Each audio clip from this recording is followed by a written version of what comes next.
Hey everyone, and welcome to Almost Cancelled. I'm Peter, and I'm going to be talking about The Haunting of Hill House Season 1, Episode 5. It's called The Bent Neck Lady. So, full spoilers for the episode. So, like I said last time, I really went into this feeling like this was going to be a mid-season finale, like a big deal, because it had saved Nell to the last of the siblings to focus on, and it kind of paid off in that in a lot of ways.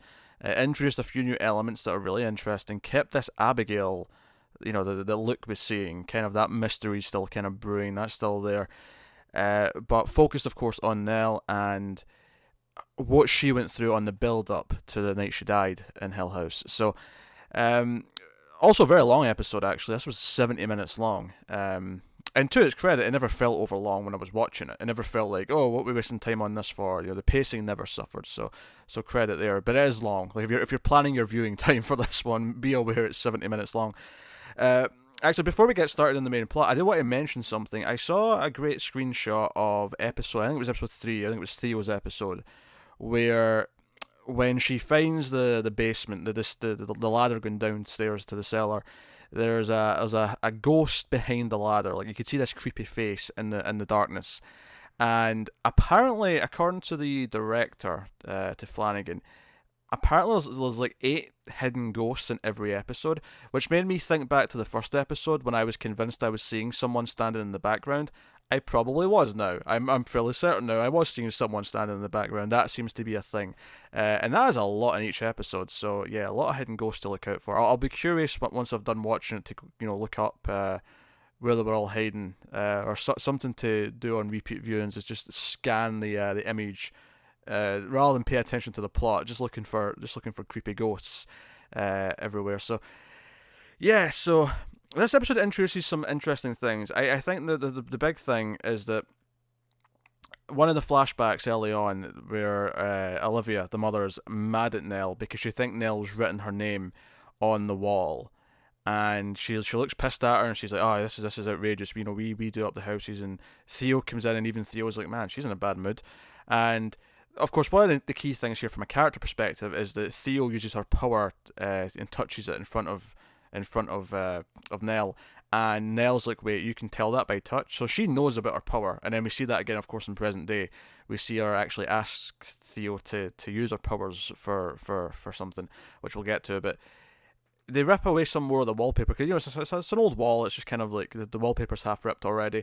They peel away more of the wallpaper, and it says "Come home, Nell." And of course, that's a theme from the present day stuff, is the idea that the house seems to want them to go back. And I immediately said to myself, are we doing timey-wimey stuff here now? Because this seems to be a present day message that's popped up in the house in the flashback. And obviously the end of the episode kind of links in with this, that there are some timey-wimey elements to at least the ghost stuff. Like, not so much that there's going to be any actual time travel in the sense of the people, but some of the ghost stuff seems to be seeping through time in a way. Because of course the big thing with Nell is that we find out that she is the bent neck lady. She's always been the bent neck lady. The episode actually starts with a scene of her waking up. It's the scene where Luke wakes up because Nell's scared in the bed in the same room, and she sees the bent neck lady. And the bent neck lady is probably the best ghost we've had up until now in the show. I think every time she pops up, it's usually pretty effective. In fact, the only time I called some bullshit on it, well, I didn't like when she was just floating over the bed, admittedly, as much, but the only time I called a little bit of bullshit on it was I thought the way she dropped into the scene later on at the where the vending machine was. I thought that felt a little bit over the top, but the dropping in made more sense once we get to the end of the episode, and I kind of forgive it in retrospect because it's it's someone being hanged. That's kind of what it's doing. But yeah, so and there's a lot of great moments of it. I like her. Seeing the bent neck lady outside the car when she's with Luke in one of the scenes.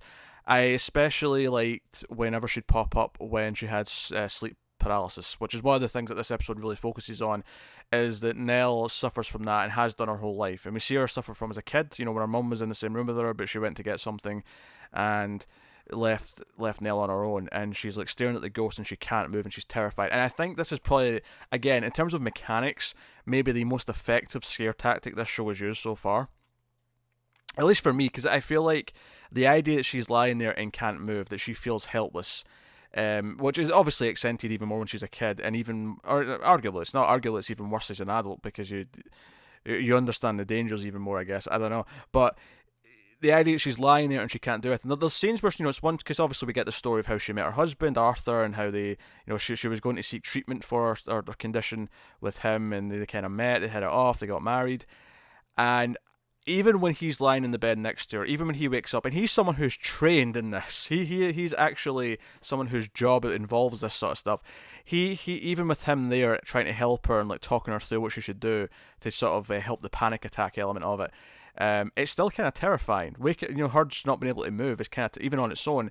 And then you add in whenever the bent neck lady would show up in front of her when she's lying like that, or more to the point, Arthur's death. When Arthur gets up during one of these sleep paralysis, he goes up to get the light on. He's going to turn the light on, and he gets up and he stumbles, and then his neck just bends and he falls. He dies, and she has to watch this, and she can't move. She has to just watch. It's it's literally paralyzing. I mean, that's scary, right? I think that's what partly makes the bent neck lady. I think she looks the coolest so far out of the ghosts, but I think that idea of helplessness is what makes it work. Like, I'm not a big fan of the over showy flying around and all that kind of thing, but the idea that you just can't do anything, that you can't even run, is kind of scary.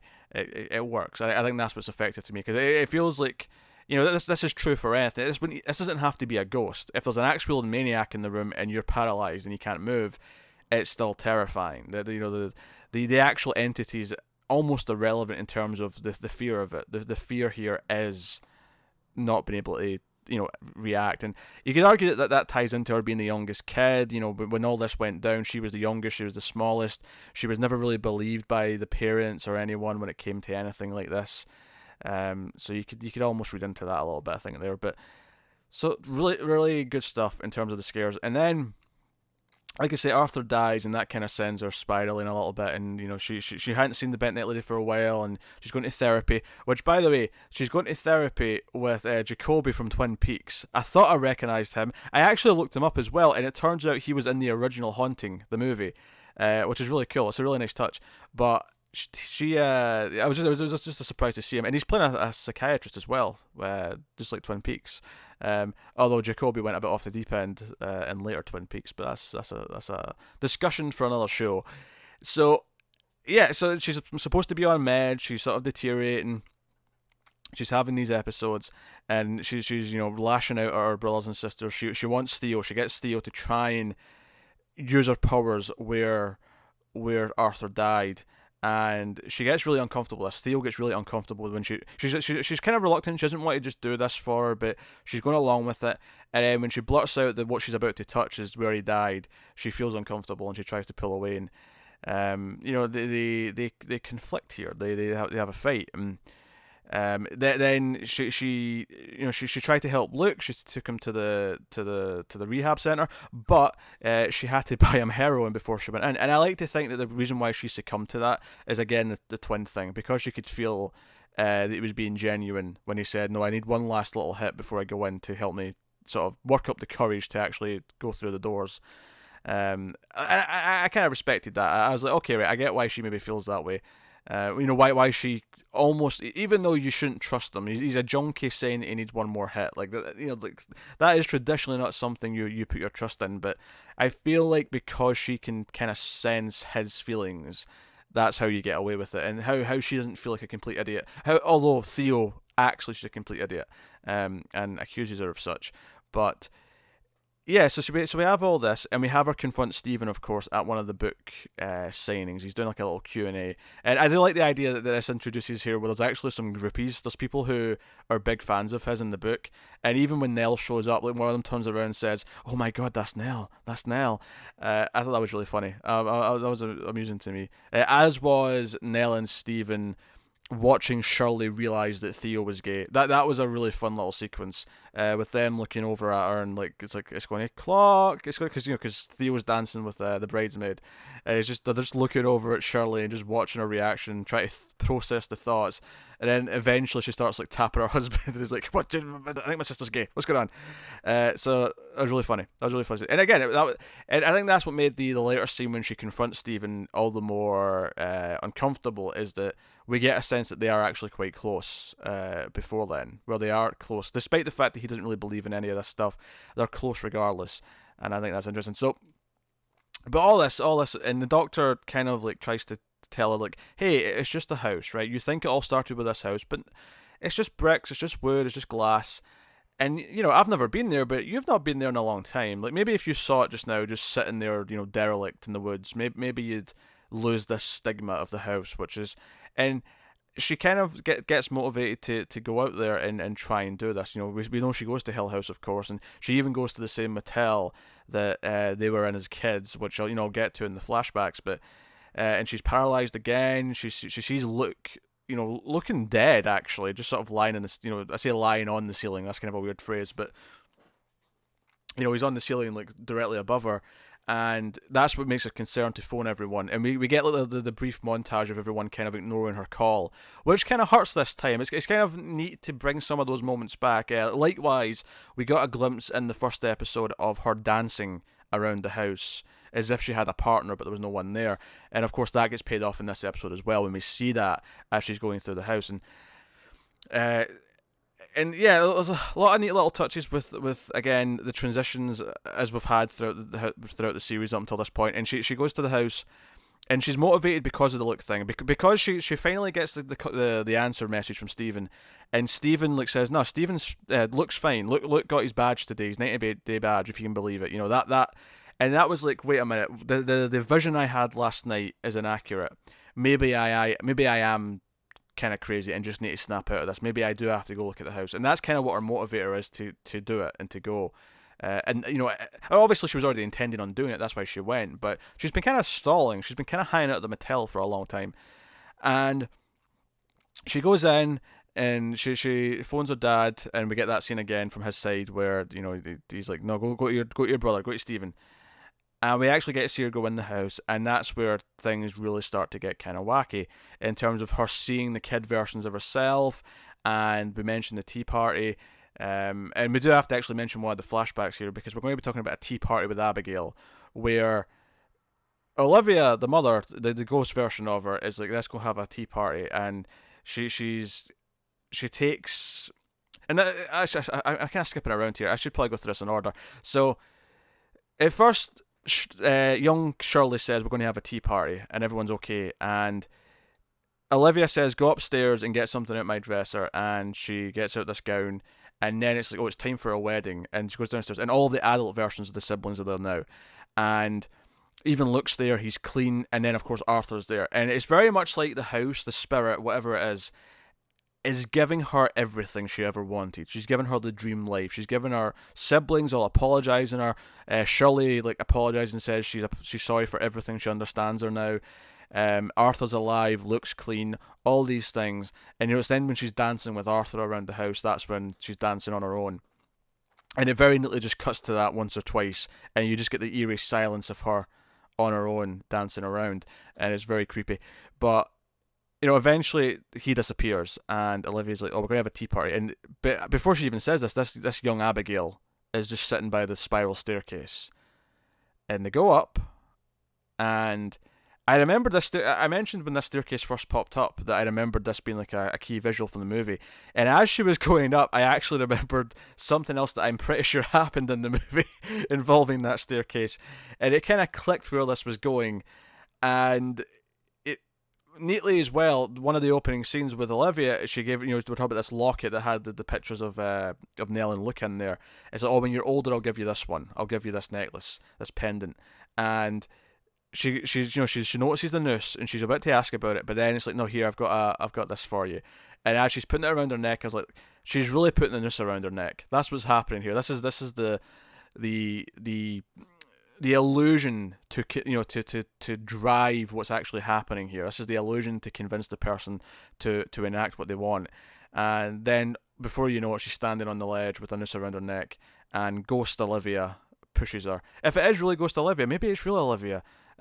Given that Nell, she dies, it cuts back, because this is all taking place in the dream version of the world. Everything looks nice and warm and well lit, and then as she gets pushed, it cuts to the cold, quiet, derelict house, and just the thud of her, like, when the rope reaches its end. It's really good, and then you clearly see that she's the bent neck lady. If you've not got it yet, you see it here. And then what I was not expecting was the episode then starts to go back through every appearance of the bent neck lady.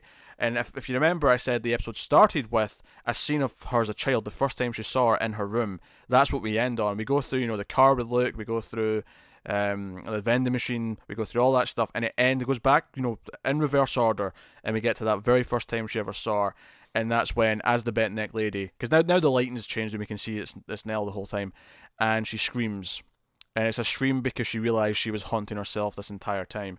And I think there's things to read into this. There's like, okay, right, are all the ghosts kind of themselves? Or is this just a her thing? And then I think just from a thematic point of view, this idea that she was kind of her own demise in a weird way. Like, she led herself there. And is that a person, is that commentary on people? Is it commentary on people who... Basically, I don't want to just say pessimism and just expecting the worst, and then the worst happens. I don't mean it quite that blatantly, but the idea that she herself put her on this path the entire time. Her it was her own, like, let's say this is an allegory for mental illness, right? And that she created this in her head, and then it turns out at the end, the entire time it was her. So it's almost like it's real because we're in a supernatural horror show. But you could see this as, no, her demon was literally an inner demon. It was her the entire time. And what she's been seeing all of her life is her own fears, her own demons, and that's eventually what killed her. I think there's like stuff to read into that with how it's been portrayed here. Very, very effective though. I mean, the entire thing feels like it's a culmination of the first half, and it's opened up a lot of doors. Like I say, timey-wimey. Is there other ghost elements? It makes me think about Abigail. Who is Abigail?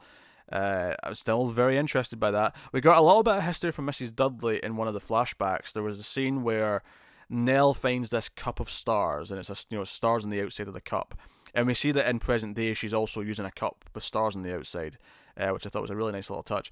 But Mrs. Dudley explains that this was a cup that belonged to a Jacqueline, the daughter of Hazel Hill, who Hill House, so the owner of the house, and how when she was dying as an old lady, she would say, "Oh, Jacqueline needs her cup of stars," and she never understood what that meant until Nellie walked in with this cup. And obviously, I think there's an obvious guess to make that Abigail is like another kid from the Hill family or something like that, but maybe that's a little too simple. Maybe there's more to it than that. But I'm curious. It's left me really wondering. I think the actual mystery of what's actually happening with the spirits and what's going on is probably the best it's been since the show started, because I think up until now it's just been kind of like, there's haunting stuff happened. It's more about the characters kind of overcoming what they went through than I care about the actual what's going on kind of side of it. But I think after this one, I'm like, okay, alright, so this entire time she has been the bent neck lady, and even if that doesn't add into the mystery of what's going on, it at least opens up thematic avenues. And then on top of that, we've got this running thing with Abigail, who now after a couple of episodes feels like a big deal, especially since in the flashback in the motel, young Luke says, "No, that wasn't Mummy," and they were having a tea party with Abigail, but that wasn't Mummy, which makes it think that no, it isn't Ghost Olivia. This is like something just taking the form of Olivia. And if this is something taking the form of Olivia, did she intentionally send Nell back through time to scare herself, or is that just a byproduct? Like, because this is such a tragic end, does it just ripple back through time because it's that traumatic? I don't know. Maybe I'm reaching here. Maybe I'm reaching into ridiculous territory. But really, really interesting stuff. I love that she knew about Theo's powers and that she was trying to utilize them. And I love the way Arthur died. I think the way Arthur died is one of the creepiest moments in the show. In terms of just the fear of her being paralyzed and lying there, not being able to do anything about it. And I think because sleep paralysis is a real thing, and it's like it's more deeply rooted in real life than just ghosts showing up. Because I always say the best horror again is when it represents something. So what do the ghosts represent? I mean, in the show, do they represent a trauma that this shared family, this shared group of people have been unable to process this entire time? And for Nellie, it's just been this recurring thing that does eventually lead to her mental illness or it is just her mental illness the entire time and does lead to her demise. Again, thematically speaking, not necessarily speaking literally, that's what the character's doing in the show. But very, very, very interesting stuff. Also, interesting when she sees Luke above her bed, I have to wonder here about the timeline and exactly what does that correlate with in terms of what was going on with Luke. Was something actually happening to Luke that makes this actually a real thing in some capacity? Is she feeling Luke's fear? Is she feeling Luke? Because we know Luke's not dead. At least we don't think he is. I mean, that'd be a hell of a twist if we reveal that at some point. But where was Luke at? Because I think if I'm right in thinking, well, that's the thing. I was going to say Nellie died the night Luke broke into Stephen's place, but how early did she die that night? Because how long did it take Hugh, the father, to go find her? We don't know yet. I'm assuming we're going to get a Hugh episode at some point. It would make a lot of sense. Might even be the next episode. That would make a lot of sense. But I feel like, what does it line up with? Because is it the night before when? Because what was the night before? The night before was just he was with. Was he still in, was he still in the rehab center the night before, or was there a night before that where he was just with his friend? I can't. I don't think so. Yeah, because they needed a place to stay that night, so that was their first night out. So I think he was in rehab still. Yeah. So yeah, there's nothing to correlate directly, I don't think, at least from memory. But I mean, maybe we'll get more information as we go that will open up some doors there. But very, very interesting. And like I say, I've spoken about most of the kids stuff, and I think the history of the house and the family who lived here are probably important. But hence why I specifically brought up Hazel and Jacqueline and that side of things. So really, really fascinating. I think it's done a really good job of making the mystery kind of grow organically through what's going on, whilst making the show primarily about the characters and what they're going through. I think that makes it a much easier show to engage with, because characters, no matter what type of story you're telling, having characters that you can root for, you can engage in, and you can understand the drama of, will be a good backbone to no matter what type of story you're telling. It always will be. There are some stories you can get away with not having that, but for the most part, it's a surefire way of making it work. And I think that's when, even if there is a weak scare, it doesn't downgrade the episode or the show too much, because we're into why the characters are scared right now. We're into what this means for them and their stories. So, obviously there's going to be guilt to go around because of Nellie's death, and we've already seen several hints of that as we've been going. But no, really good stuff. Bet Neck Lady, yeah, it's probably the best episode of the show so far. I think there's a genuine sadness to this episode, because you know where it's going. You know it's ending in her death the entire time, and there's a sadness to this. And I think because she keeps going back to that therapist office and she keeps saying she's on her meds, to the point where he's not even asking completely. He's just like, yeah, I'm on my meds. Before you ask, I'm on my meds. And she's talking about how it felt good to stand up to Stephen. She does feel ill. She doesn't feel like she's in the right headspace, and it's kind of sad. Which is why I'm getting kind of an allegory for mental illness throughout the whole thing, where everyone was kind of ignoring her. No one was helping her. And yeah. So, and here's the thing: if we're taking the Bet Neck Lady, if we're taking that she's the one who killed Arthur because of the way he died, then that technically means that Nellie killed Arthur. And, what does that say? Well, and again, I think going with the thematics of this, it's this idea that mental illness can, affect the lives of those around you. This is a bit extreme, perhaps, to go with that, but it's interesting, though, because she is technically the Bet Neck Lady. Is she in any control, though? Was it technically her that killed him? It's a good question. I do not know the answer, but fascinating all the same. Am I missing anything from the flashbacks that was really worth digging into? Yeah, I should probably mention 2 o'clock might be important because there's a whole scene where Hugh brings them to the motel after he's escaped with the house from the kids, and he brings them to the motel and says he's going back for the mum, and that's when they have the conversation about it not being mum, but the tea party and Abigail, and mum looking injured. And it's the next day, it's only Nell who sees their father before he's taken away to the police. Because he's called the police and they're coming to question him and take him away. And he tells Nell that their aunt's coming to get them. And he gives her a pocket watch and explains what 2 o'clock is. But we spent so much time talking about 2 o'clock, I feel like that time's going to be important. And in fact, they weren't waking up at 2 o'clock before when they all woke up at the same time. I'm pretty sure that was 3 a.m. or midnight, depending on the time zone. I don't think any of those were at 2. But she woke up a few times in this episode, so some of those could have been 2 o'clock. That's entirely possible. What that even means if they were is another question entirely. I mean, that's a whole other bag of can of worms. So, no, Haunted Hill House is still very, very good.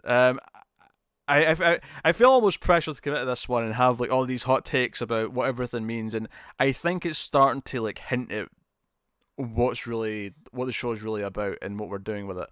But we're only part of the way there, and I'm excited to find out more about Abigail, and I'm excited for this is maybe makes it sound like more of an action show, but I'm excited for going back to the Hill House and busting that ghost for killing the sister. I mean, they're not going back there. There's no way in hell they're not going back to that house, right? It's happening. It's so happening. So no, good stuff. So that is episode 5 of Haunting of Hill House. So by all means, let me know what you thought of it in the comments. Like and subscribe, all that stuff. Get us on the Twitters at mailed_fuzz for channel updates. If you want to support the channel, head over to patreon.com/mailfuzztv. You can do that over there, but otherwise that is me. So thank you once again for watching or listening. I always appreciate it. Keep watching TV, guys. Have you got any vanilla?